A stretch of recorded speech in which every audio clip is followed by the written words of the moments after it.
believe in goosebumps, in shivers under your skin, and the better prizes don't come from any competition you have to win, in quick inhale, exhales after much exertion and strain, in the ones who played for sport, not for the game, in the runners who ran long after they passed the finish line, and the consolation prize winners, in who didn't qualify this time, in those who held frogs and thorns and bugs just as gently as any other, despite the prick, the bite, the slime. I believe in love that's blind, and I believe in you.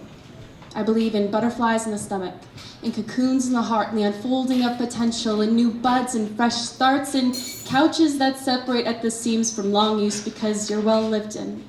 You've served a tired head or two. You've been kicked around. You've been knocked, bumped, and used. Your material has scratches. Your support beams have cracks. You have a kink in your neck and a knot in your back, but I believe in small repairs, in escalators that don't work because they're still stairs, in getting better, in patching chairs, in sewing kits, in new paint and plaster, and the most important things don't heal faster. The most important things take time to heal right, heal slow, because believe me, all the strong people know muscles must be torn before they can grow, because believe me, after this, your glutes will glow. And I believe in you. I believe in lifting heavy-lidded eyes, and the sun poking through the blinds, and turtles peeking out of their shells and getting out of bed when the sun shines, when it's raining, when there's a downpour, and stepping out of that front door and opening that umbrella when it seems the hardest thing to do, in feet, in footsteps, in seeing first steps through, and twisting that umbrella against the wind, against all the laws of nature telling you just can't win, in pressing on through the stormy disappointments and yesterday's sins. And I believe in you. I believe in speed bumps, in yielding to speeding cars and cycling crews. Your gasket has blown. You've reached drink number 10 when you said you'd stop at 2, and there's streaky mascara and deflated balloons and things people say that just isn't true. But I believe in backup tires, that good people do harm without intending to. Someday you'll do the same and you might not have a clue, but I believe in forgiving bad choices, that every surviving cause of goodness is supported by a group of loving voices and second chances. No.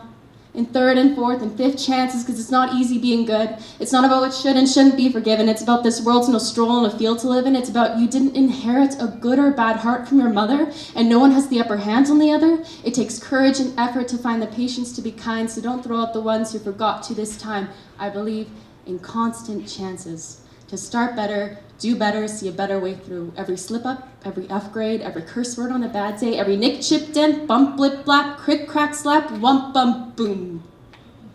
Because this isn't a comic strip. And that wump, bump didn't leave you without a bruise. You're not a speech bubbled character.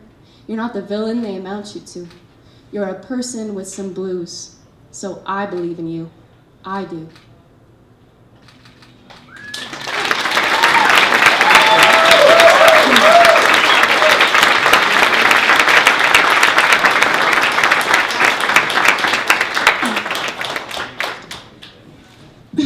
This one is called I Used to Write Myself into a Woman.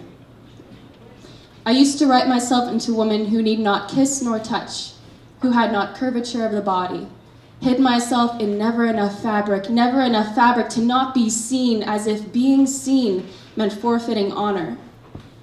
I used to write myself into a woman who had not desire, for fear that desire would come across as advertisement, who was not pretty, for fear that pretty would be an invitation, who did not speak up at business meetings for fear that I might not be taken seriously.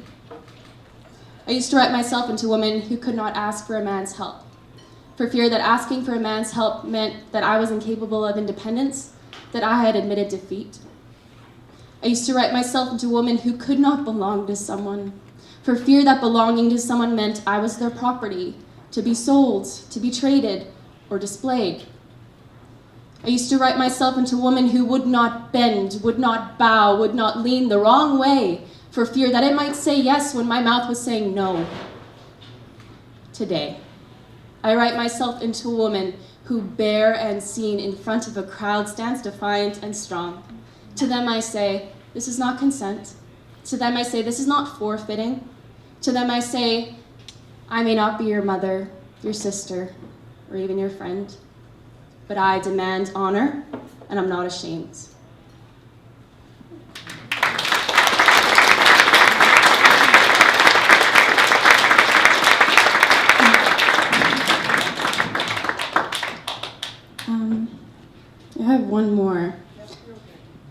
I'm gonna cheat because it feels right. And I wrote this yesterday. Maybe it's because it's for this. Oh, see, I'm shaking. Oh.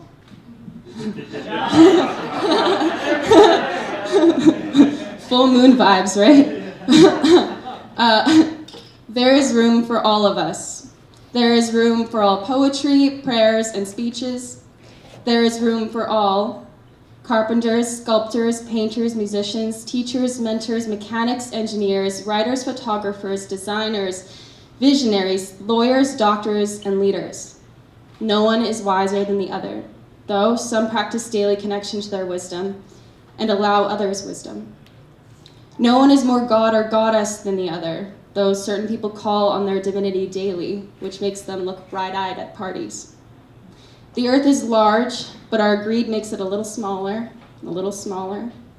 Violence and peacemaking stir in us all. The choice between tolerance and war moves through each mind, no matter how fragile or toughened. We all hunger for more room, more space, property, territory, claim, titles, credit, attention, validation, acclaim, more, until we're dizzy with how much more there is, until more cripples and overwhelms us. Each day is a practice in patience, humility, and understanding. Each day is a test to see just how divine we can be alone and with each other. Thank you.